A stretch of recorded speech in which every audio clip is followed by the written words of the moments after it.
दो बिंदु आवेश QA प्लस 3 माइक्रोकुलाम तथा QB माइनस 3 माइक्रोकुलाम निर्वात में एक दूसरे से 20 सेंटीमीटर की दूरी पर स्थित हैं। दोनों आवेशों को मिलाने वाली रेखा AB के मध्य बिंदु पर वैद्युत क्षेत्र की तीव्रता कितना है।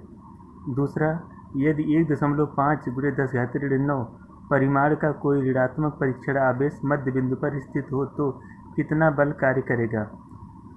आइए हम हल करते हैं, चित्र पे फोकस करते हैं। देखिए दिया गया है कि दो आवेश, एक +3 माइक्रोकुलाम दूसरा -3 माइक्रोकुलाम, एक दूसरे से 20 सेंटीमीटर की दूरी पर है तथा मध्य बिंदु पर विद्युत क्षेत्र की तीव्रता ज्ञात करना। मध्य बिंदु को मैंने माना O है। माना A से लेके O के बीच की दूरी 10 सेंटीमीटर है तथा O से B की दूरी 10 सेंटीमीटर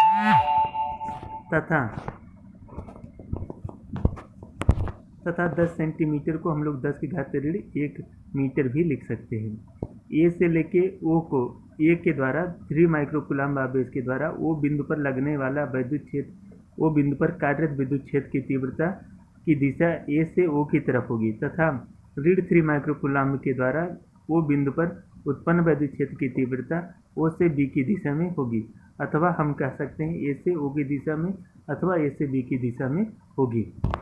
आइए हम जानते हैं कि बिंदु आवेश के कारण विद्युत क्षेत्र की तीव्रता E = 1/4πε0 Q/r² होता है। अतः बिंदु O पर 3 माइक्रोकुलाम आवेश के कारण विद्युत क्षेत्र की तीव्रता E = 9 × 10⁹ × 3 × 10⁻⁻6 अपान 10 × 10⁻², और इसको हम लोग लिख सकते हैं 9 × 10⁹ 3 × 10⁻6 अपान 10⁻² इक्वल टू क्या हो जाएगा 27 × 10⁵ इक्वल टू 2.7 × 10⁶ न्यूटन पर coulomb and its direction is A to O। तथा बिंदु O पर -3 माइक्रोकुलाम के कारण विद्युत क्षेत्र की तीव्रता क्या होगी।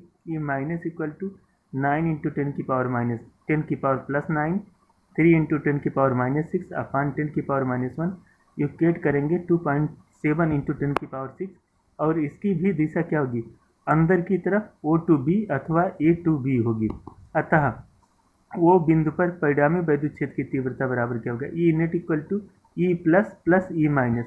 चूँकि हम जानते हैं कि यदि दो सदिश एक ही बिंदु पर एक ही दिशा में कार्य करते हैं तो उनका योग आपस में जुड़ जाता है। अतः E net equal to 2.7 × 10⁶ plus 2.7 × 10⁶ equal to क्या हो जाएगा 5.4 × 10⁶ न्यूटन पर कूलम, और इसकी दिशा क्या होगी A to O।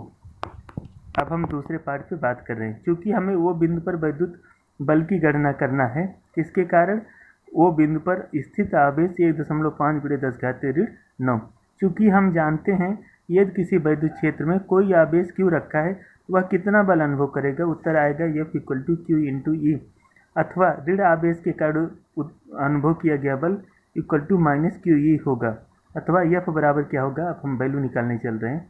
-1.5 × 10⁻⁴ × 5.4 × 10⁶ equal to क्या जाएगा 81.0 × 10⁻³ और इसकी दिशा क्या होगी विद्युत क्षेत्र के विपरीत, अर्थात O to A अथवा B to O अथवा B to A होगा।